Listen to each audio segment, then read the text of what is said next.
Hi everyone. Today I'm going to talk about this topic, the female practitioners of magic in the Malay world. And specifically, I will look at this combination of the magical personality called the Bidan, which is a traditional midwife, bomoh, a traditional healer, and the Ma'andam, which is a specialist who does rituals for brides.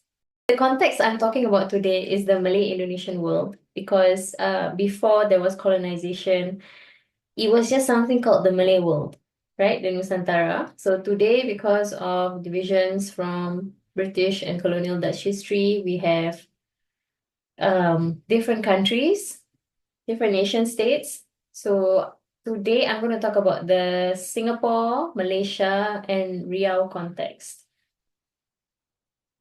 and also from the early 20th century around that time. So one of the classic books was written by Walter Skeet, and he collected a lot of the traditional Malay magical practices. So if you're interested, you can read that. That was, published in 1900, more than 100 years ago. And I think you can probably find it online. Otherwise, let me know. I can also send you the PDFs. And this book was, I think it's published in 2016, Magic and Divination in Malay Illustrated Manuscripts by Farooq Yahya. And you can find a lot of more of the contemporary practices, magical experts, basically everything that I think he also spends over the last maybe 200 years or more in his book. So you can check that out. I also have the PDF, so if you want it, you just let me know. So in Malay cosmology, we talk about elements. So we talk about fire, water, earth, wind, which is not something strange. Because recently I also watched Avatar, the cartoon again, and you see it's the same elements. Celestial bodies are also very important, the moon, sun, and the stars. We use a lot of nature imagery. So trees are important. Certain trees are sacred, like the banyan trees. There's something called the animal spirit guides, known as pelindung, and also medicinal herbs.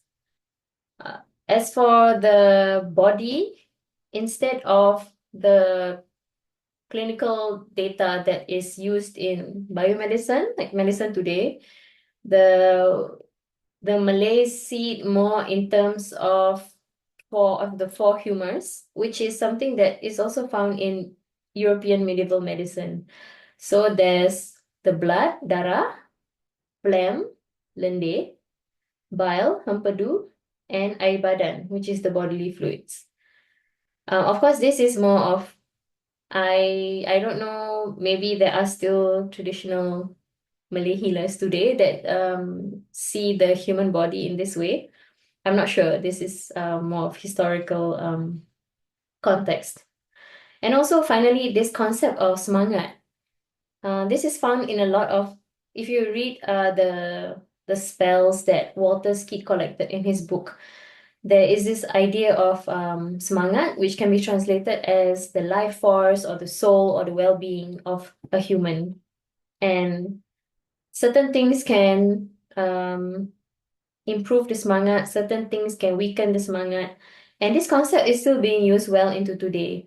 Because in my main research project about maternal birth and postpartum practices, female elders still use the term semangat as when a pregnant woman, she should not be scared because that will make her like lemah semangat or make the child lemah semangat, make the child weak.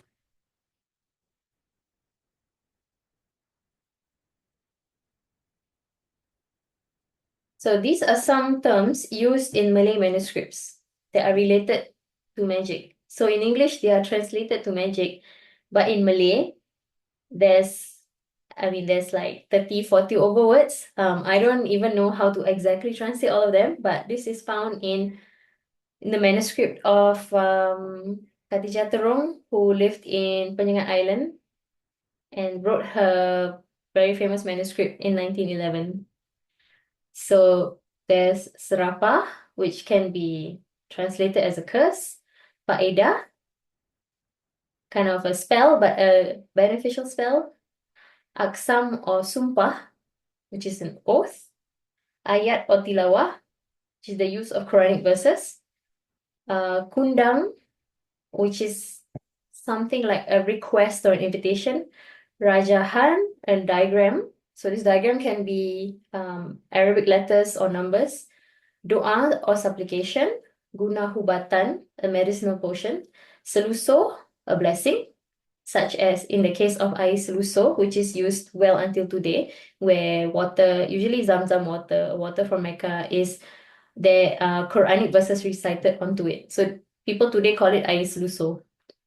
Wafa or agreement, Talsam, which is like a physical object, an amulet or a talisman, Azimat or Jimat, an heirloom, mantra, incantation. Mantra is also used today. Jampi, chants, Hikmat, which is knowledge or spell, Halimun, Panduan, guidance, or Wirid. I don't know what Wirid is. And then we have the general, more old wives' tales, or nenek kata, the things that elders tell us to do or don't do. So the things that they tell us to do, these are known as petua, and then the things they tell us not to do is known as pantang. And then seluso is kind of like something like tips, but can involve physical objects. So like eggs or water or drinking certain kinds of oil, for example. Okay, so I'm going to these are four different spells we can say that I have come across in my research. So on my research on like maternal health and also my research on the Malay manuscripts. So firstly is from the female writer I mentioned earlier from Penyengat, Khadijah Tong. So in her one and only manuscript, she has a spell. And the spell is how to kind of use the jasmine flower to get to, I think, make you beautiful. But I will talk about it a bit more later. So it says, then open the jar and say, O spirit of the jasmine flower, come out from the ring finger and accept my call. So then the spirit will slowly appear. Then tell it what you want or command it. It will surely obey with the permission of Almighty God. The second one is from a book written by Jasmine Ahmad and Siti Razma about the art of midwifery or perbidanan in Malaysia. So in the book, they document all the practices of the bidan in that time period. So whoever they interviewed in 996. So they state these bidan, they know of generational treatments, which include awetan or preservative, how to preserve of the body, preserve the body, bomoh bidan, and the use of herbs and roots. So we know well into the 90s, these experts, magical experts, still exist and still practice. From one of my interlocutors in my research, doula, who is a labor support expert, she gave me this example from the Quran. La ilaha illa anta subhanaka inna kuntu minaz zalimin. So she said, when she helps her clients give birth, this is one of the mantras that a lot of women seem to use or like to use. So here she uses the word mantra. And we saw earlier, this is one of the words used to refer to magic. And finally, one of my interlocutors that I met on Penyengat Island recently, just a few months ago, she told me of this kind of a jampi or a spell that her grandmother taught her mother, and then her mother taught her. So this is the translation. In the name of Allah, O Ali, His Majesty, the elephants are lounging. I am a male tiger, alive and far, dead when near. The air, I think the word was howl. The air or maybe the soul of the intended person towards me, and then you state what you want. with blessings of supplication. There is no God but Allah, and Muhammad is his messenger. So this spell is used in the case of where you're trying to hope for a positive outcome and it involves someone else. So the example she gave was when she was sitting for an exam, then her mother taught her this spell to use. Another one that I heard from a friend as well. Her mother taught her this, and I believe a lot of Malay people nowadays they grew up hearing this as well.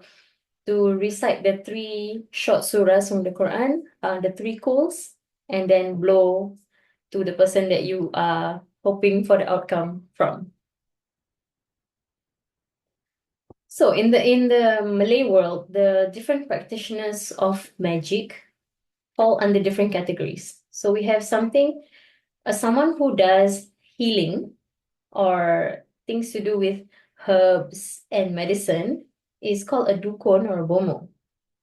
A pawang is someone who does rituals, is considered like an expert in rituals. So if you have a harvest and you need to do a ritual for the harvest, you call the pawang for that specific harvest. Sometimes I think in Skeet's book as well, he talks about like when you open a mine, then you need to have a pawang to carry out the ritual, so that the mine will become safe for the workers that work there. Then we have ma'alim, orang alim or lebay. So that is a man who has extensive Islamic knowledge. When it comes to sorcery, that person is known as a ahli sihir or tukang sihir. And sihir also, there's white magic and there's black magic. So there's the good sihir and the bad sihir. There's ahli sakti, somebody with divine power. So this would be somebody who has some kind of calling, and it's not necessarily something that they can train to be. There's ahli nujum, someone who's an expert in astrology. Tukang tenung or tukang tilik, someone who is an expert in divination. Then we have Bidan, who is a traditional midwife, so an expert in all things to do with pregnancy and childbirth and the postpartum. We have Ma'andam. So nowadays, Ma'andam is just known for doing makeup for the bride, a bridal makeup artist. But traditionally, a Ma'andam also does different rituals to naikkan seri, to increase the radiance of the bride.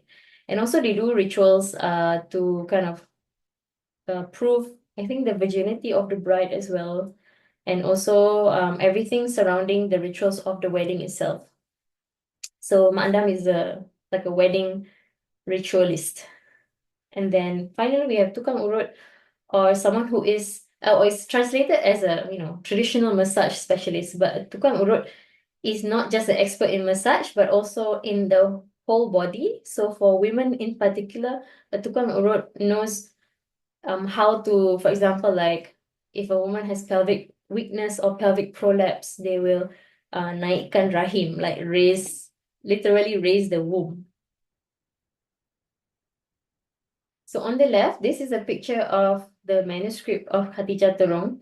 You can see at the bottom of the page, it's written 1911. So that's when it was handwritten by her.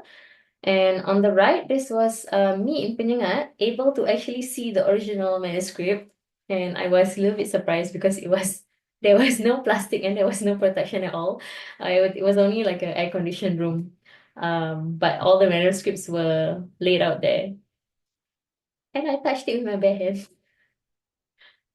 So in Khadijah's manuscript, so most of her spells are to do with sexual satisfaction within the marital relationship.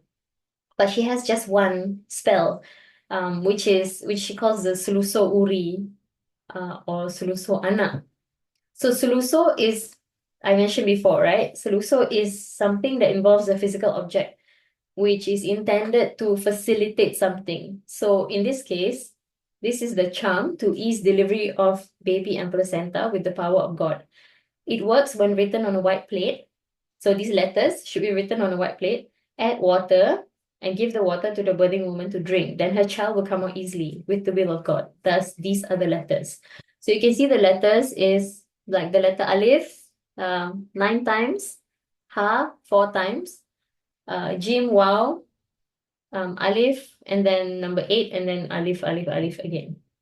So I don't know, maybe it's some like breathing technique.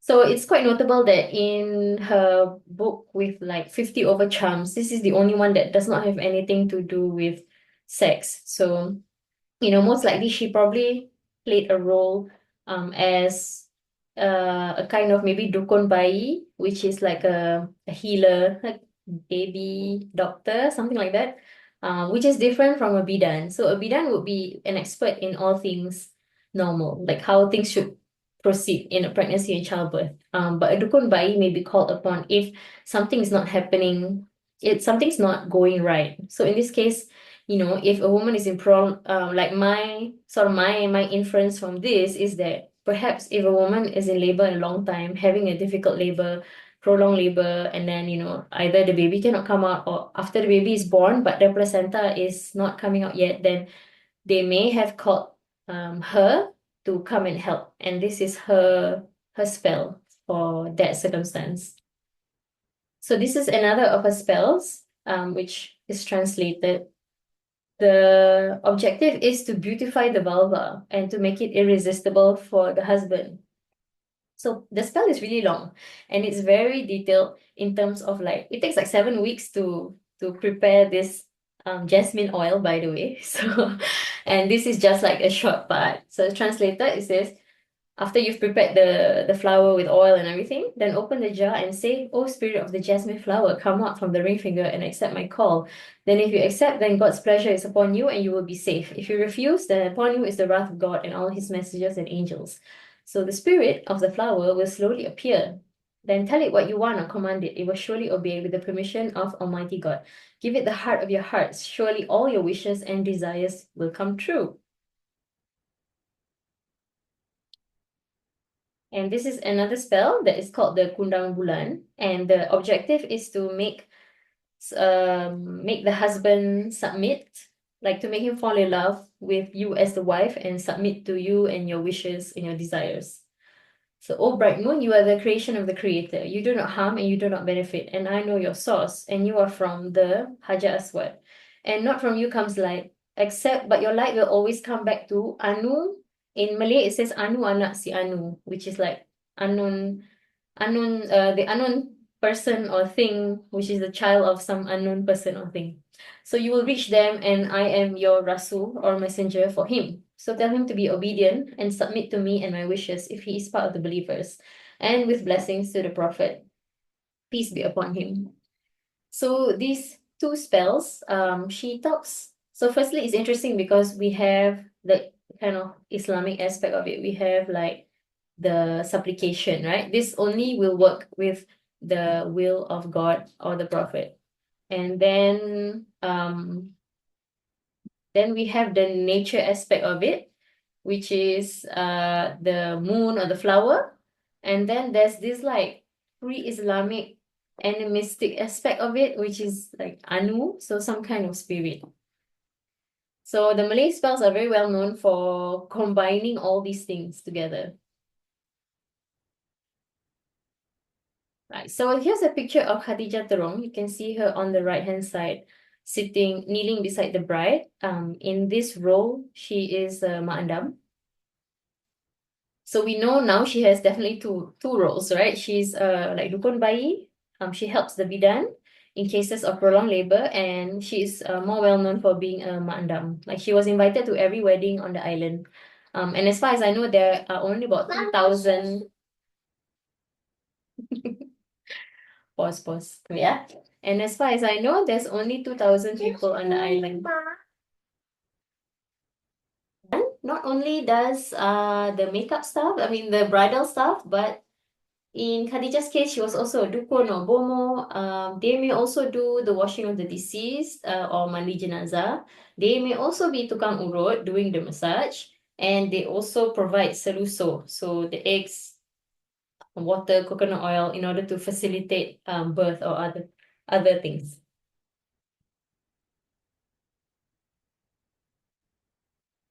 Macam mana ni? Why is it not moving? Next. Where's the... Okay. This is the Lingang Pur ritual that traditional midwives do around when a woman is around 7 months pregnant. So it involves many different steps. You can read menjamah perut. Basically, it's a whole, I think, a whole series of rituals using various objects like betel nuts, spoons, coconuts, bunga rampai, a knife. And then there's also different kinds of food that they will serve the woman. And then there's different jampi and doa and Quranic verses. Then she has to bathe in a combination of ingredients. And this is all to like prevent misfortune, to help the baby be beautiful, to ensure a smooth birth. I got this kind of a reenactment of a Lenggang Perut. I think it looks like it's from a museum or something, but I couldn't find the source beyond that website. But it looks like it might be something that is found in some museum in Malaysia. So we can see the 7 layers of batik underneath the woman. And then on the left, you see 3 trays with flowers and lime and coconut and all the various objects that are used. So we can see in the Malay world, Malay magic is influenced by many different things. As I mentioned before, religion, not just Islam, but also pre-Islamic Hindu influence, animism, or the belief in like the spirits of nature, as can be seen when we talk about the Jasmine spirit, and also the Anu anak si Anu. Colonialism as well, because when the British, they saw the bidan and the dukun bayi as causing a lot of death of mothers and children due to infections. So this affected how they practice. So instead of using like herbs, they had to change and use, for example, stainless steel razors. But then, of course, when these razors became rusty, then these caused further infection. So um, yeah, that in colonial influence also created other problems in itself.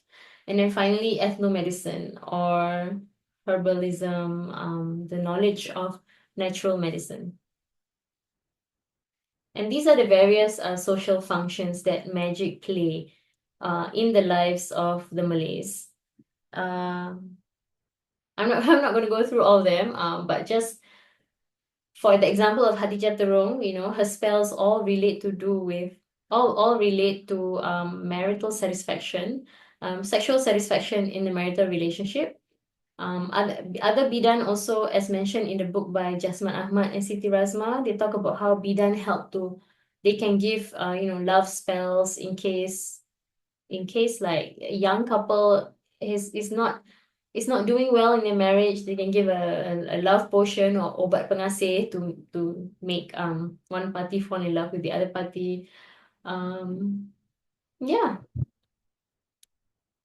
So finally, I just want to promote a book that is coming out that I'm co-writing. I can't give too much details. I just can give you the title. So look out for it. That's all. Thanks everyone, and see you in the next video.